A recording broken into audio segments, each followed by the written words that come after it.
Ο Ιπποκράτης στη Λάρισα.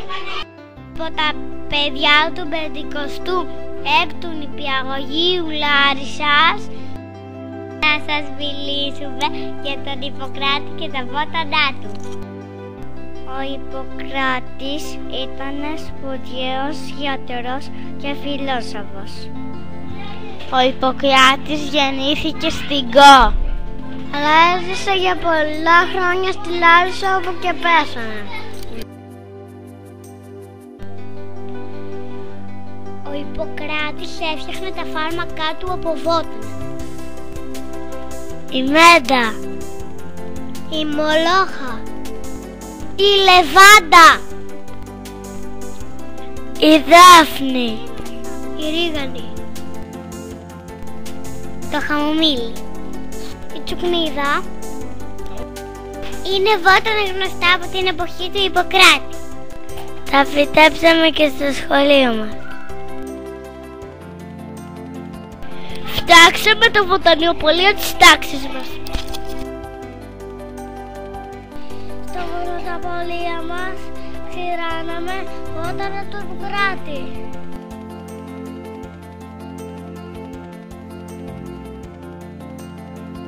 Και μάθαμε για τις θεραπευτικές ιδιότητες των βοτάνων. Φτιάξαμε τις χριστουγεννιάτικες κάρτες μας με βότανα.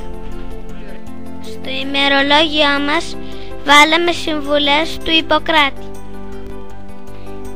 Ο Ιπποκράτης έλεγε ότι είναι καλύτερο να προλαμβάνουμε μια αρρώστια παρά να τη θεραπεύουμε. Γι' αυτό πρέπει να τρώμε σωστά και υγιεινά. Και εμείς σήμερα λέμε ένα μήνο την ημέρα το γιατρό του καλημπέρα. Όταν πήγαμε στο βοτανικό κήπο, αφήσαμε τα δικά μας μηνύματα. Φροντίζουμε και αγαπάμε τα φυτά.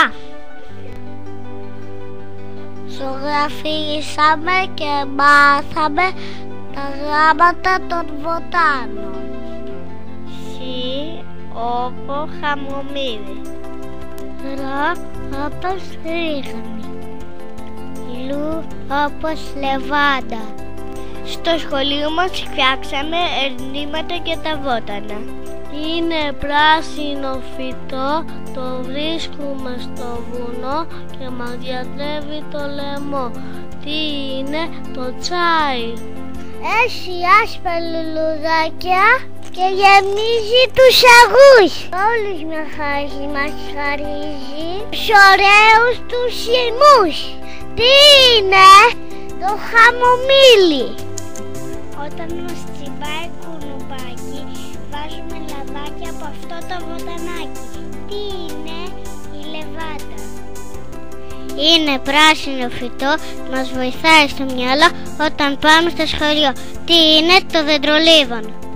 Στο σχολείο μας φτιάξαμε πολλά επιτραπέζια παιχνίδια για τον Ιπποκράτη, με ερωτήσεις, γράμματα και αριθμούς.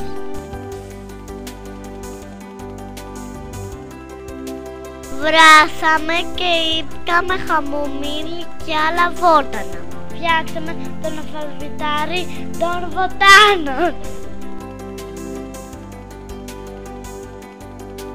Μιλήσαμε μέσα από τον υπολογιστή τα παιδιά του 23ου νηπιαγωγείου. Τους είπαμε τα δικά μας ενήμακτα. Μας είπανε και αυτοί τα δικά τους και περάσαμε πολύ όμορφα. Στη σελίδα του σχολείου μας έχουμε πολλά παιχνίδια για τον Ιπποκράτη και τα βότανά του. Σταυρόλεξα. Τέριαξα εικόνες με τις λέξεις. Πάρουμε το πιο κάτω. Τα βότανα με τις ιδιότητες του.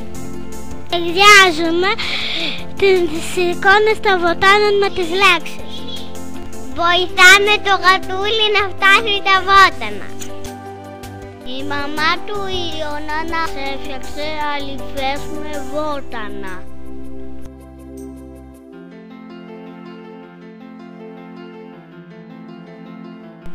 Θέλουμε να βάλουμε τον Ιπποκράτη στη ζωή των Λαρισαίων. Θέλουμε να λειτουργήσει και πάλι το μουσείο του Ιπποκράτη. Ενημερώσαμε τους Λαρισαίους με περίπτωση στην κεντρική πλατεία. Είμαστε πολύ περήφανοι που ο Ιπποκράτης έζησε στη Λάρισα. Σας ευχαριστούμε για την προσοχή σας.